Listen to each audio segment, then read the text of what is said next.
গণযোগাযোগ ও সাংবাদিকতা বিভাগের এমসিজে এগ্রিভিশনের পক্ষ থেকে সবাইকে স্বাগত জানাচ্ছি। আজকের এগ্রি টেকনোলজি এবং উত্তম কৃষি চর্চার উপরে আয়োজিত টকশোতে আমাদের সঙ্গে উপস্থিত রয়েছেন গণযোগাযোগ ও সাংবাদিকতা বিভাগের কৃষি ও পরিবেশ সাংবাদিকতা বিষয়ক কোর্স সম্পন্নকারী দুজন শিক্ষার্থী রাহাতুল জান্নাত এবং আমার সঙ্গে রয়েছেন মোহাম্মদ নাইমউদ্দিন।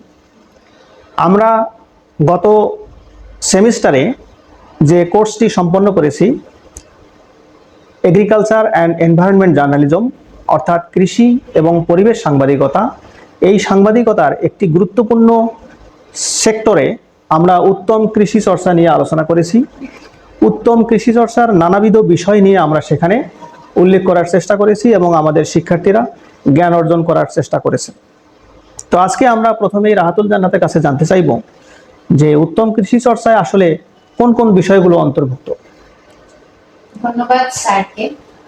আমরা যে বিষয়টি নিয়ে কথা বলছি সেটি হচ্ছে উত্তম কৃষি চর্চা অথবা ইংলিশে বললে গুড এগ্রিকালচারাল প্র্যাকটিস, যেটাকে আমরা শর্ট ফর্মে গ্যাপ বলে থাকি। গ্যাপের বিষয়টা আমরা যদি একটু ভালোভাবে দেখতে চাই তাহলে একটু এর সূচনায় আমরা যদি যাই, এটি প্রথমে মূলত ইউরোপে ইন্ট্রোডিউস করা হয় 1997 সালে এবং তারপরে 2007 সালে সেটাকে বৈশ্বিক গ্যাপ হিসেবে ধারণ করা হয় এবং 2020 সালে বাংলাদেশে একটি নীতিমালা প্রণয়ন করা হয়। গ্যাপের যে মূল বিষয়গুলো রয়েছে সেগুলো হচ্ছে গ্যাপ মূলত কি, এই যে ব্যাপারটা আমাদের প্রথমে একটু জানার প্রয়োজন। গ্যাপ হলো আমরা যে কৃষি পণ্য বা আমাদের যে খাদ্যশস্য উৎপাদন করি সেটার এই উৎপাদন থেকে শুরু করে তার প্রক্রিয়াজাতকরণ থেকে শুরু করে সেটা বিপণন পর্যন্ত একটা মানসম্মত পরিবেশ বজায় রেখে উৎপাদন প্রক্রিয়া এবং সমস্ত প্রক্রিয়া সম্পন্ন করা এবং সেটা ভোক্তার কাছে পৌঁছে দেওয়াকেই গ্যাপের আওতায়, গ্যাপের বিষয়বস্তু। এবং এই সংক্রান্ত কিছু সুপারিশমালা এবং নীতিমালা রয়েছে যেটি মূলত গ্যাপ বা গ্যাপের নীতিমালা। তো এই গ্যাপের ক্ষেত্রে আমাদের যে জিনিসগুলো, যে বিষয়গুলো মূলত মেনটেন করতে হয় সেগুলো হচ্ছে প্রথমত উত্তম মাটি। একজন কৃষক যখন গ্যাপ মেনটেন করতে চাইবেন তখন তাকে উত্তম মাটি বা পরিষ্কার মাটি, পরিষ্কার পানি, পরিষ্কার ঘাস এবং পরিষ্কার কাজের পরিবেশ মেনটেন করে গ্যাপ মেনটেন করতে হবে। উত্তম মাটি বলতে আমরা বুঝি যে দূষণমুক্ত মাটি, যেখানে ভালো ফসল আমরা মানসম্মত স্বাস্থ্যসম্মত ফসল উৎপাদন করতে পারবো।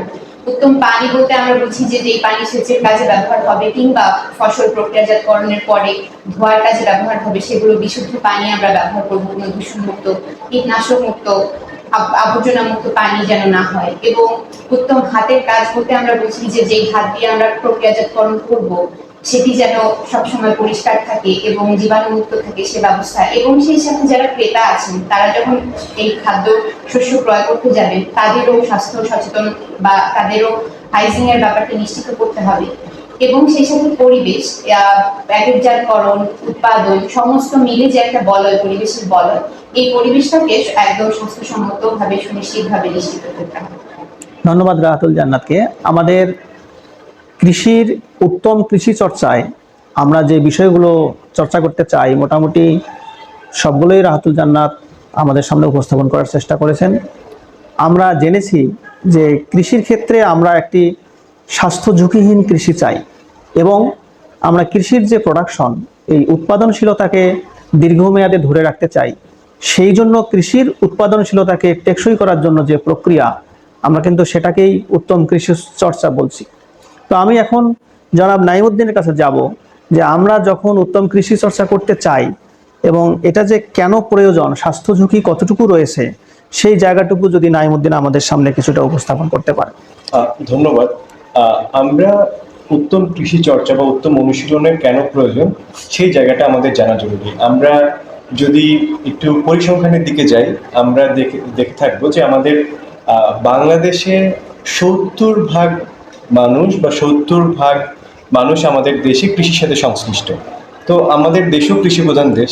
এখন কৃষি প্রধান দেশে অঙ্গাঙ্গিভাবে যারা কৃষির সাথে জড়িত সেই মানুষগুলোকে বা যারা কৃষি পণ্যের উপর নির্ভরশীল তাদেরকে ঝুঁকিমুক্তভাবে খাদ্য গ্রহণ এবং খাদ্যাভ্যাসের সাথে নিজেদেরকে সংযোজন করার জন্য আমাদের সবসময় এটাতে সেফ থাকতে হবে, নিজেকে নিরাপদ রাখতে হবে। তো আমাদের খাদ্য ঝুঁকি বা আমাদের কি উত্তম কৃষি কোন কোন কারণে আমাদের কৃষি স্বাস্থ্যের ক্ষেত্রে ঝুঁকি তৈরি করতে পারে সেগুলো কি আপনারা চিহ্নিত করতে পেরেছেন? যেমন আমাদের আমরা অবশ্যই পেরেছি আমাদের বর্তমান কৃষিতে আমরা দেখি যে উচ্চ ফলনশীল বীজ বা আমাদের রাসায়নিক সারের যে পরিমাণ বা ব্যবহারের পরিমাণ এটি দিন দিন খুব বেড়ে চলেছে, যার কারণে আমরা দেখছি যে আমরা অনেক প্রোডাক্ট পাচ্ছি বা আমরা অনেক চাষবাস করে আমরা অনেকভাবে লাভবান হচ্ছি, কিন্তু আমাদের স্বাস্থ্য ঝুঁকি দিন দিন বেড়ে চলেছে। সেক্ষেত্রে আমরা কৃষির ঝুঁকি কমানোর ক্ষেত্রে উত্তম কৃষি চর্চায় যে চর্চাগুলো করতে চাই সেই চর্চাগুলোর ক্ষেত্রে আমাদের কোন কোন বিষয়গুলো অন্তর্ভুক্ত করা যায় বলে মনে করেন? আমি মূলত এখানে নাইমের সাথে একটু সংযোজন করতে চাই। নাইম যে ব্যাপারটা বলেছেন মূলত তাই, শুধু আমি একটু সংযোজন করব। সেখানে আমরা যেমন অতিরিক্ত কীটনাশক ব্যবহার, এই ব্যবহারটাকে পরিণত পর্যায়ে নিয়ে আসার চেষ্টা করব, এবং কীটনাশকের পরিবর্তে আমরা জৈব সার ব্যবহার করতে পারি কিনা, এবং জৈব সার ব্যবহারের ক্ষেত্রেও একটা গুরুত্বপূর্ণ বিষয় আমাদেরকে মনে রাখতে হবে, জৈব সারের ভুল ব্যবহারও কিন্তু দূষণের একটি কারণ। এবং আমাদেরকে এটা বুঝে জৈব সার ব্যবহার করতে হবে যে আমরা কোথায় আমাদের গাছপালার জৈব সার ব্যবহার করব, কোথায় পশু পাখির জৈব সার ব্যবহার করব, মাত্রাতিরিক্ত ব্যবহার করছি কিনা। তো এই বিষয়গুলোর মাধ্যমে আমরা মূলত স্বাস্থ্যের যে সুস্বাস্থ্য নিশ্চিতকরণের ব্যাপারটা নিশ্চিত করতে পারি। কৃষির ক্ষেত্রে আমরা যদি এই প্রক্রিয়াগুলো অবলম্বন করতে পারি, আমাদের একটি সমস্যা রয়েছে কৃষির ক্ষেত্রে, সেটি হলো আমাদেরকে আবার খাদ্যের স্বয়ংসম্পূর্ণতা অর্জন করতে হবে, কারণ আমরা বাংলাদেশের যত সংখ্যক জনসংখ্যা সেই অনুপাতে আমরা খাদ্য উৎপাদন করতে পারি না। তো সেটি আমাদের জন্য একটা মারাত্মক ঝুঁকি যে আমরা যদি কৃষিতে উত্তম কৃষি চর্চা অবলম্বন করতে গিয়ে আমাদের যদি খাদ্য নিরাপত্তা ঝুঁকিতে পড়ে, সেটি আমরা কিভাবে মোকাবেলা করতে পারবো, বা আমাদের ভবিষ্যতে আমরা যদি গ্যাপ বা উত্তম কৃষি চর্চা অবলম্বন না করি তাহলে আমাদের যে খাদ্য নিরাপত্তার যে ভবিষ্যৎ অনিশ্চয়তা সেটি কিভাবে বর্ণনা বা বিবেচনায় নেবেন বলে আপনি মনে করেন? আচ্ছা, এ ব্যাপারে প্রথমত দুটি বিষয় সম্পর্কে একটু ফোকাস করা দরকার। যেমনটা স্যার বললেন যে আমরা আমাদের চাহিদা অনুযায়ী খাদ্য উৎপাদন করতে পারবো কিনা যদি উত্তম কৃষি চর্চাটা করি। সেক্ষেত্রে হয় আমরা বর্তমানে ধরে নিচ্ছি বা আমাদের দেশে যে প্রচলিত কৃষি চর্চাটা আছে সেটাকে আমরা ব্যবসায়িক কৃষি চর্চা বলতে পারি, বাণিজ্যিক কৃষি চর্চা। বাণিজ্যিক কৃষি চর্চা করতে গিয়ে দেখা যায় যে আমরা গ্যাপের তো বিভিন্ন ধাপ রয়েছে, যেমন এটা শুধুমাত্র উৎপাদনের সাথে সীমাবদ্ধ নয়, এটা প্রক্রিয়াজাতকরণ এবং পরবর্তীতে ভোক্তার কাছে পৌঁছানো পর্যন্ত এটার বিস্তার।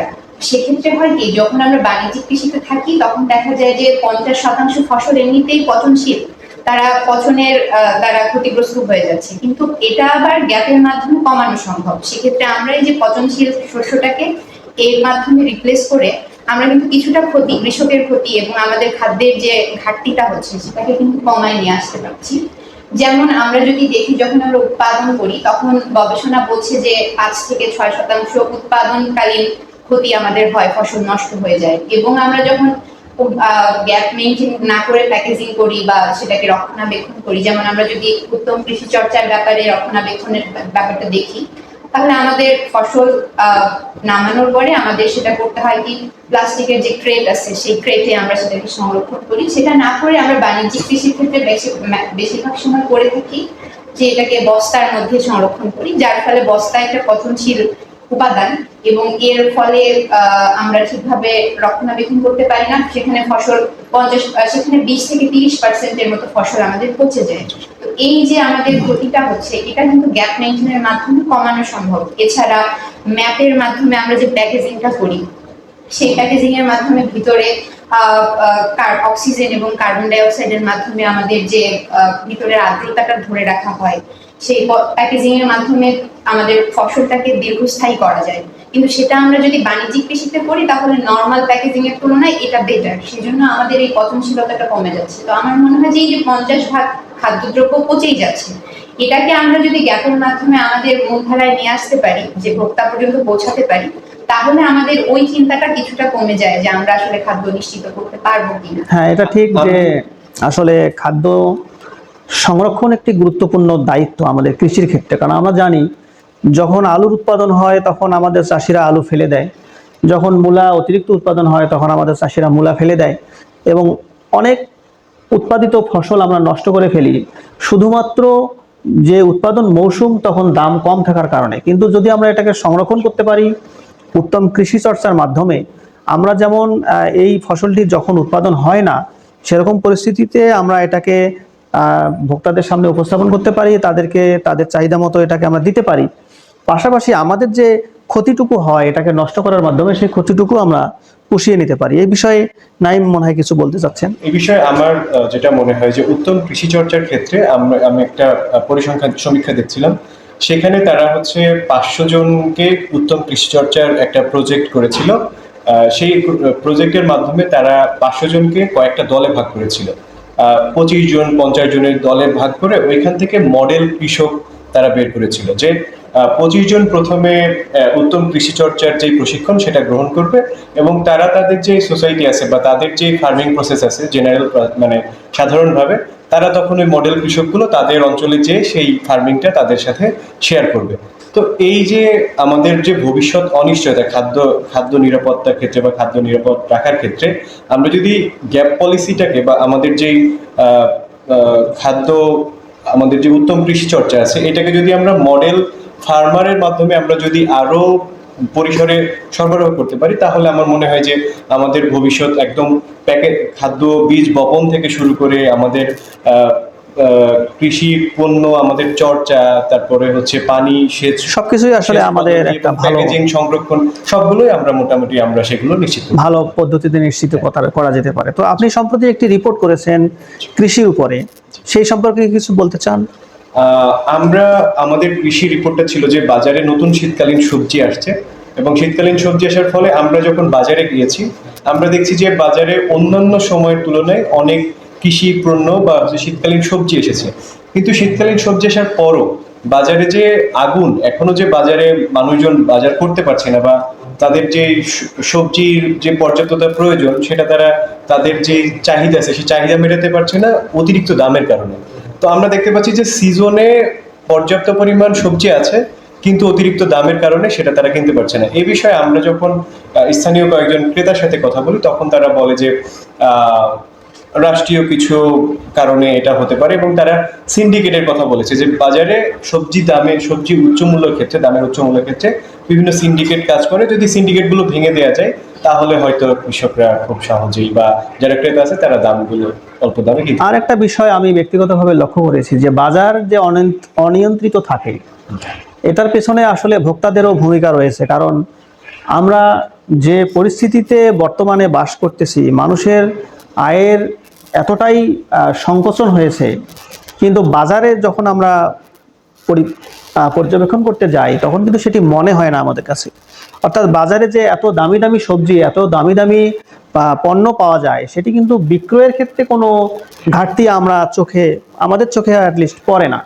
হয়তো যারা নিম্ন আয়ের মানুষ তারা অনেক কষ্টে রয়েছে, কিন্তু যারা উচ্চ আয়ের ব্যক্তি তারা কিন্তু নিম্ন আয়ের মানুষদের কথা চিন্তা করে বাজারের উচ্চ মূল্যের পণ্য কেনা থেকে যে পরিহার করবে সেটি কিন্তু কখনো তারা করেন না, যে কারণে উচ্চ মূল্যের পণ্যগুলো বাজারে দীর্ঘদিন মূল্যটা বহাল থাকে এবং নিম্ন আয়ের মানুষগুলো সেগুলো কিনতে পারে না। তো আমরা এখন রাহাতুল জান্নাতের কাছে যাব যে উনি সম্প্রতি একটি রিপোর্ট করেছেন বিএডিসির একটি নতুন রকমের কৃষি প্রযুক্তি নিয়ে। তো আমরা সেই সম্পর্কে একটু জানতে চাচ্ছি। আমি যে রিপোর্টটা করেছিলাম, আমি এবং আমার টিম, সেটি ছিল মূলত পুনরুৎপাদনশীল কৃষি। এক্ষেত্রে যেটা হয় যে আমরা যে কৃষি ফসলটা ফলাচ্ছি কৃষিতে, সেই ফসলটাকে আমরা আবার কিভাবে ওই জায়গাতে পাশাপাশি অন্য কোনো ফসল, সাথী ফসল হিসেবে ওই জমিটাতেই আমরা সাথে ফলাতে পারি কিনা, এবং এর মাধ্যমে আমাদের যে চাষবাসের খরচটা কমবে এবং সে সাথে আমরা ডাবল ফলন পাচ্ছি, এবং এর মাধ্যমে কৃষক যেমন লাভবান হয় সেই সাথে আমরা যারা ভোক্তা আছি তাদেরও যে আমাদের ঘাটতিটা বা সংকটটা দেখা দেয় সেটা আসলে নিরসন করা যায়। তো বিএডিসি মূলত এরকম ব্যাপারে প্রশিক্ষণ এবং বিভিন্ন কর্মশালা করার পরিকল্পনা করছে এবং তারা এটাকে বাস্তবায়ন করতে চায় বৃহৎ পরিসরে। সে ব্যাপারে আমরা তাদের কর্মকর্তাদের সাথে কথা বলেছি এবং তারা জানিয়েছেন যে তারা এই ব্যাপারে আরো অগ্রগতি দেখতে চান এবং এর জন্য মিডিয়াও বিশেষ ভূমিকা হয়তো পালন করতে পারে, যার কারণেই আমাদের মূলত এই রিপোর্টটা করা।